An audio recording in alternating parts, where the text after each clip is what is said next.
Nobody wants to invest a lot of time or money into something that's just going to tank.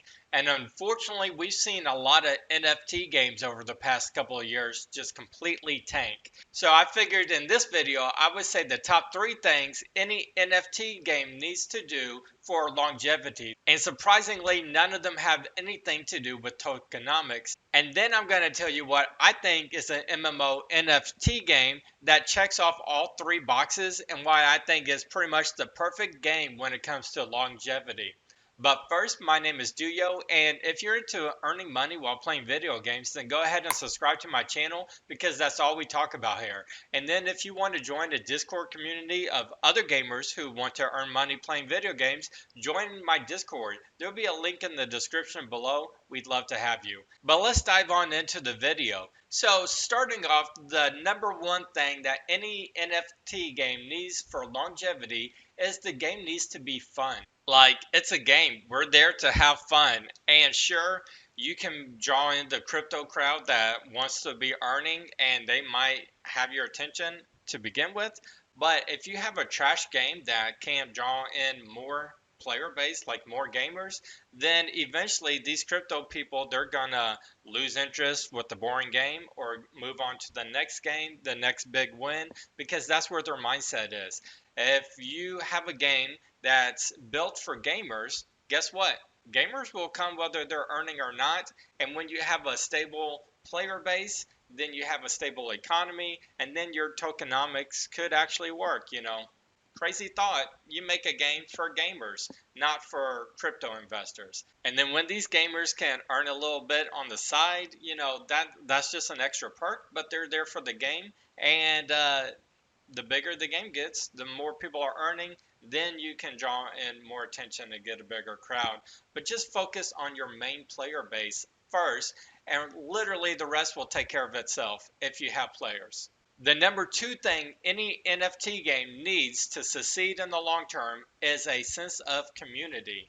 A community is so big in games, and that's why people love MMOs, multi online playing games, right? Like you're playing with other players. And as fun as any game is, it's eventually going to get kind of old, kind of stale, kind of boring if you're doing the same thing day after day after day, just alone and by yourself.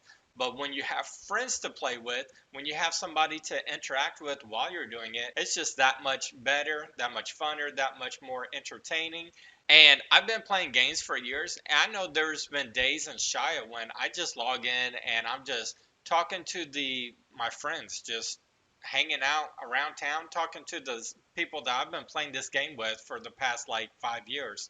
And it was just a good time. We've played the game, we explored, we were all max level, max gear, all of that kind of stuff. And still, we were logging in every day just to hang out with each other, just to be talking to each other because we built those friendships, we built that relationship. And without those friendships, without an extra push to get people logging in every day, not everybody's going to log in every day, and then you lose your player base, and then everything else goes out the window. So, community, very, very strong. That's why guilds are so big. In almost any game that you see, there's some kind of guild or a clan or a what faction, whatever you want to call it. There's a group of people that form some kind of organization to where they play like that. That's your people. And why? Because those are your people. That's a community, and communities are very, very strong, and is something all games need to do. And then the third thing, and this one's huge, that all NFT games need to do for longevity so that they can be around more than just a week or two is immersion. Like when you're in the game, like in the zone, the more that you feel that game is a part of your life, the more that game is going to be a part of your life. And this is something that's really eluded MMOs in the past couple of years. And it's very simple why, because they don't get your heart racing. There's no risk, there's no reward. All these games are too easy, and that kills the immersion in some way because you're there, but you're not really there. It's almost like you're watching TV. And when a game can get your heart racing because of risk and rewards, when you make a mistake or when there's a failure whether it's your fault or not, when there's a failure and you physically feel that as a gamer, you're immersed in that game. And then when you kill a boss and get the big loot drop, or that legendary sword you've been looking for, or you finally have something enchanted to the highest level that you've been striving on for the past couple of months, and you feel that excitement, that is immersive, because as the gamer you're feeling that. And then when you take it, web3 games take it a step farther, and finances. So uh, Web3 games, NFT games, you can earn money while you're playing. And when the game money translates into your real life money, it does take that immersion to the next level. But if the game is trash, then you're not really immersed in it at all. And the number one thing that you can do for immersion as a game is get the gamer's heart racing. And again, that's with excitement, that's with adrenaline, fighting a boss, PvP, whatever it is, and that's with dread even.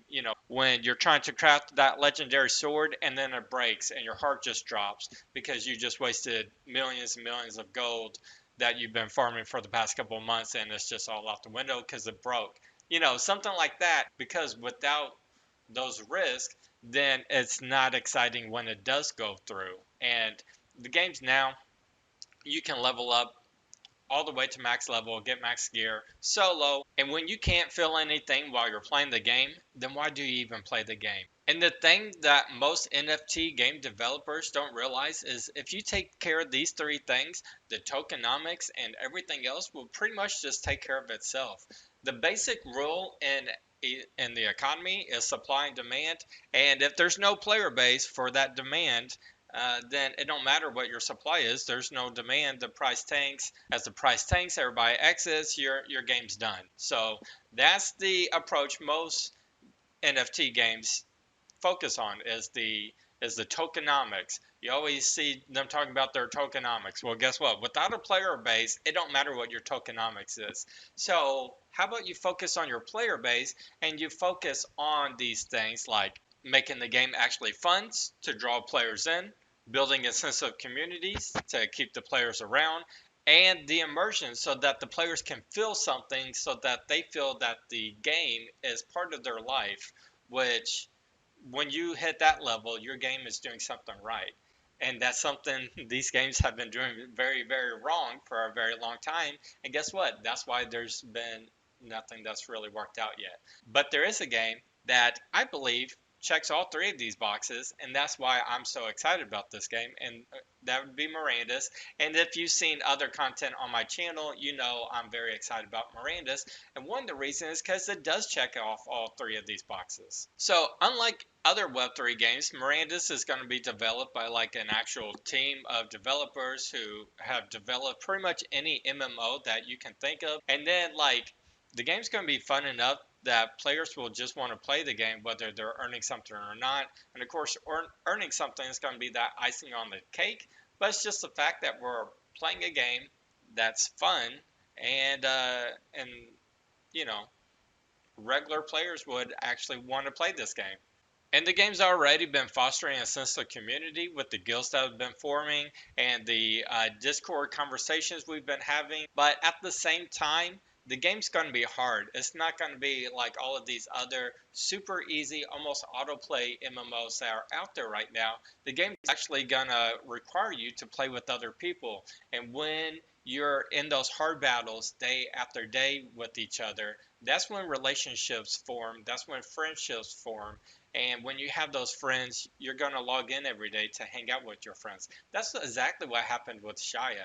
Shaya, if you don't know, Shaya is an older MMORPG, and when it came out, it it it it is. It's a grind fest. Like you can solo the first couple of levels, but at a certain point, you have to be in a party to level at a decent rate, or else it would take like literally 5 months for you to solo to the next level. It encourages you to play with other players, and that's how I built friendships, is by playing with these other players day after day after day. We were in parties together. We were out there doing things together. We were taking bathroom breaks. We were, hey, I gotta go back to town to repair my gear. Hey, this dude is a super tank. He's been tanking nonstop for 8 hours straight. I love this guy. Hey, we're talking jokes in the party chat and stuff. Like you build relationships with these people, you get to know who's who, and that that brings the game all together when you have friends that you're playing with. And the fact that Mirandus is going to be harder and death is really going to hurt in the game, it encourages you to play with other people, build those relationships, and I think the game's going to be around much longer than other games just because of this. And it is so weird. It just boggles my mind that this is something that developers used to do. Like, what was that game? EverQuest Online. EverQuest was an older game, and like people would just play that game for years and years, even with newer, better games out, just because they formed friendships playing that game. But now, like you go into Elder Scrolls, you go into BDO, Black Desert Online, you go to Final Fantasy 14, you can solo all your way to max level without speaking to another person at all. And like okay, that's cool. You know, if you like to do that, that's fine. And there's nothing wrong with those games. I mean, I played them, I had fun playing them. But the fact is, you don't build relationships, you don't care about any of the people playing the game, and at some point, you just lose interest. But then this one is crazy. Finally, immersion in Mirandus. Mirandus is going to take immersion to the next level in a couple of ways. Not even just one way or two ways. Like seriously, I would say there's four real ways that Mirandus has taken immersion a step higher than almost any other game available right now. So first of all, Mirandus is going to be in first person, and some people may like that, some people may not like that. But I do have to admit, regardless of my opinion of first or third person, first person point of view while playing is just so much more immersive. It really is. Like, let's say you're playing Skyrim and you're in first person view and then you scroll back to third person view.